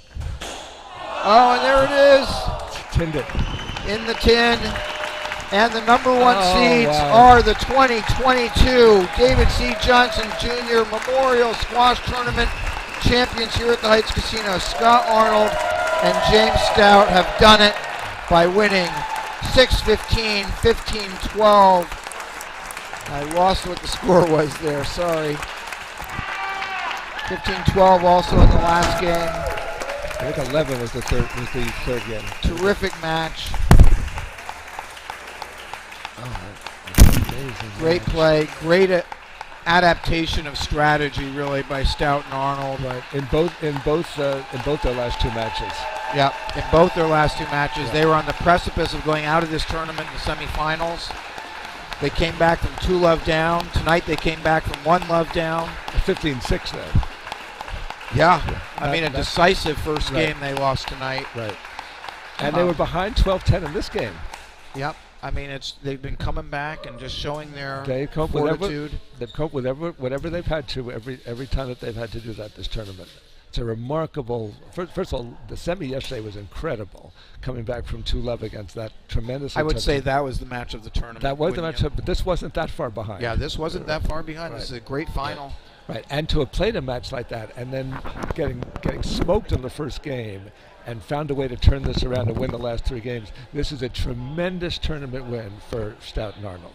And really a great example of teamwork. Absolutely. Because, really Scott Arnold was the shot maker for the last 2 days, and he ended a lot of points. But you just cannot underestimate what Stout contributed, particularly today, where he really was, of all 4 players, he was the one who was dictating the pace most of all. Yep. And that pace was what really allowed Scott to get into a groove. That's right. Because he was out of it in the first game. Absolutely. And then he got both of them were out of it. Both of them were out of it. And Stout came up with that overhead nick when they needed to start a rally to start that. Stout can hit the shots. Right. But I think that's even what's more impressive, right? Because he can hit the shots. Right. And what he was doing was really sublimating a lot of what he likes to do in order to set up his partner so that the team could win. Absolutely. He's a great team player. And by the way, he and Baden lost the first game of the final badly last year. And came back and came up and wound up winning in a close 4. 2 years ago, or a year and a half the ago. last time it was held. The last time it was held, yes. So he's one of the few people who's won this event 2 years in a row with different partners, not just different players, but totally different playing styles. Yeah. Right. Really a terrific championship. And as you mentioned, a new pairing, Scott Arnold and they haven't played before this tournament, but they may be playing more together. I suspect. And they're going to be looking to do that, I'm sure. And Arnold has only played in 2 tournaments this year, and he's won both of them with different partners. I mean, he's ranked number 1 in the SDA. Deservedly. Stout is ranked number 3 in the SDA, so he's not far behind. And really, I mean, let's also give some credit to Ferreira and Bamber, who have really been playing good squash. Great squash. They can get on a roll. They're exciting. They did get on a roll. Fast. They did get on a roll earlier this match. At the beginning of this match, right. and they hit the ball hard. They like to play quickly. It's all the things that spectators often like to see. So. And let's give credit to this crowd also. They were rooting for Bamber, but they were incredibly generous and supportive of when Stout and Arnold did good things as well. Yeah, and look, they're all hanging around. They want to hear comments. I don't know if we're going to be able to hear them or not, but we think we are. We think there's a microphone down there, so we're going to hopefully hear some comments. And by the way, don't bet against Stout not winning the Rackets tournament. So this is the MC. This is Justin Lundstrom, who's the chair of the squash committee here at the Heights Casino.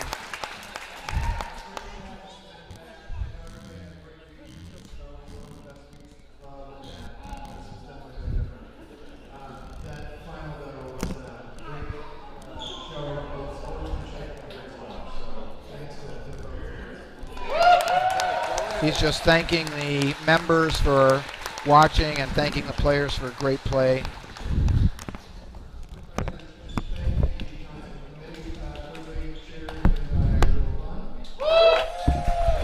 He's thanking some individual members of the squash committee here at the Heights Casino.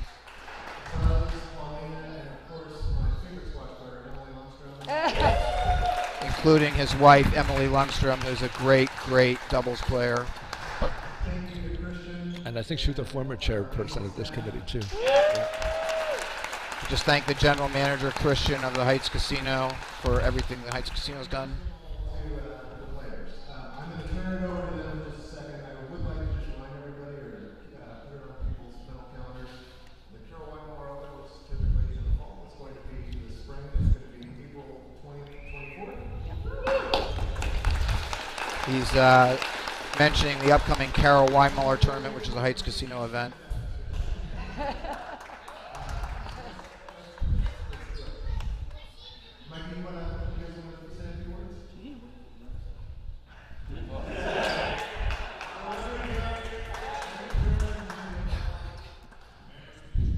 Hey guys, first of all, congrats for the great match.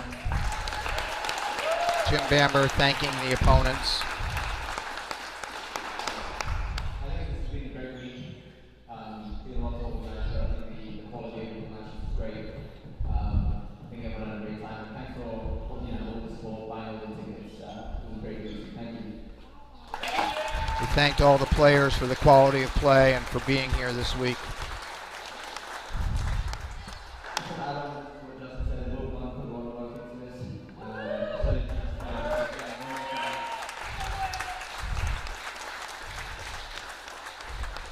Thanking the referees.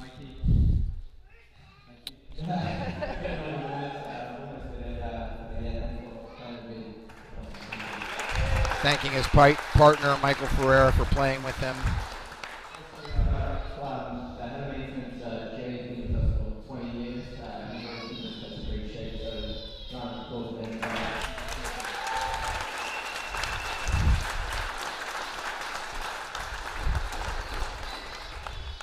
And now he's going to turn over the microphone. It's James Stout, who has congratulating their opponents for getting to the finals. Top of the game, and then in front of the home crowd, to try to sneak it out. So my partner Scott played phenomenal. He thanked the crowd, but he also moved right into thanking his partner, Scott Arnold. To everyone here at the Heights, Justin, Will, the supporters, thank you very much. You guys put on probably the best tournaments on the calendar. Everyone loves coming here. The atmosphere is incredible, so thank you so much for He thanked the members of the squash committee and, of course, the crowd at the Heights Casino, saying it's one of the best events of the year.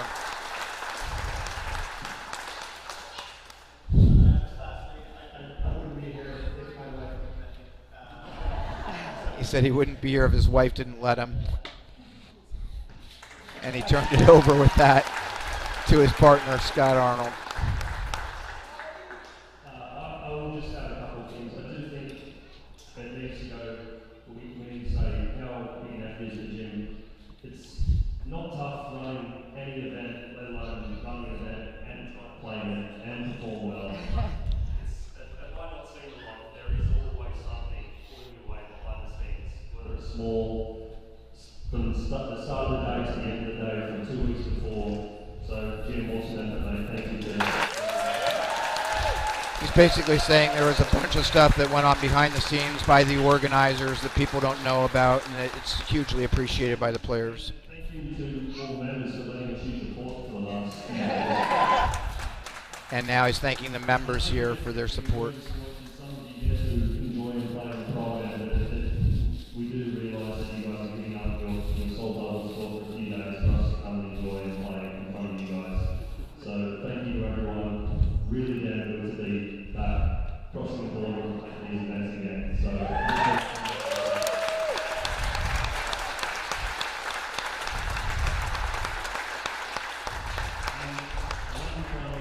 Thank you very much to you for taking me into the week.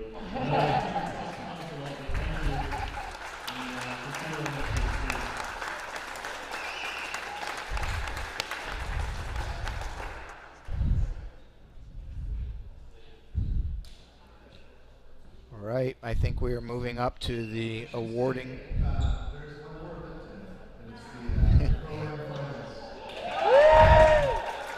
He's saying that there's one more event. His wife is actually playing in the finals of the Pro-Am.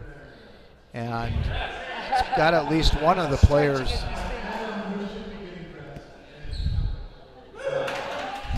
They're coming up, and now Christian, the manager here is awarding the trophies, which are these huge champagne bottles for the champions and fairly large bottles for the runners-up, covered in gold. They're pretty unique trophies in the squash world.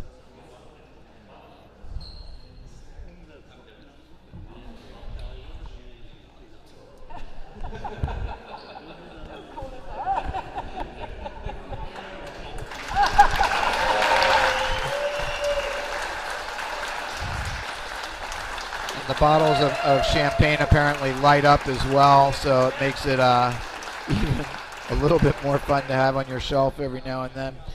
All right, well, let's wrap up here. What a tournament.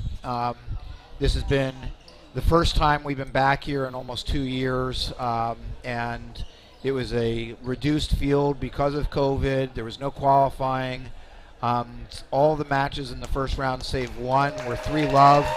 So you might have thought, gosh, are we really going to get the quality of doubles that we've gotten? And instead, on both semifinal night and final night, we had just 2 amazingly terrific squash matches, both won by the #1 seeds and eventual champions, Scott Arnold and James Stout, who really most deserved it.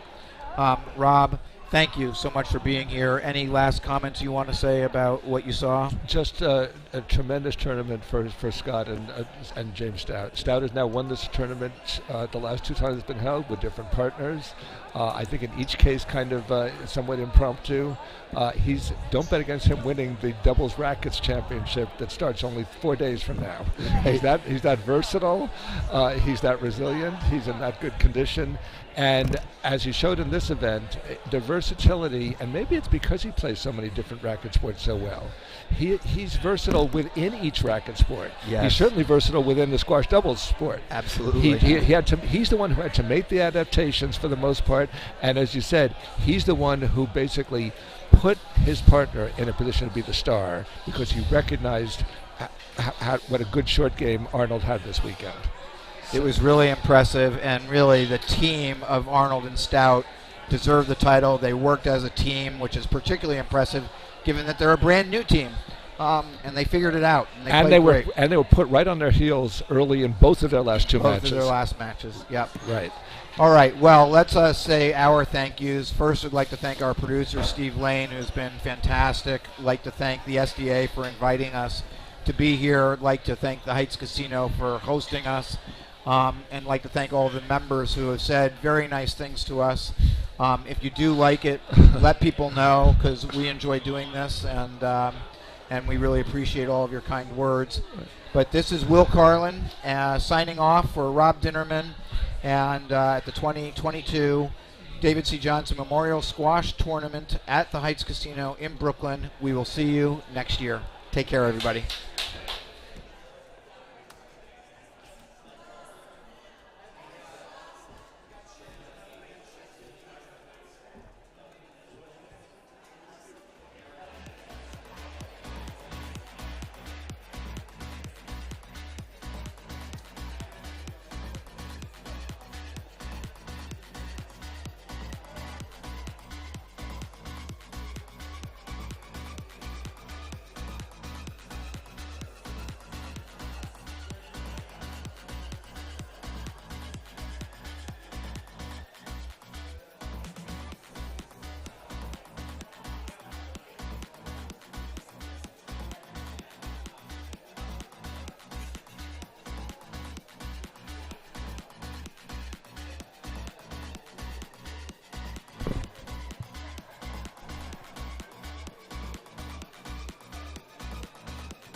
be a champion.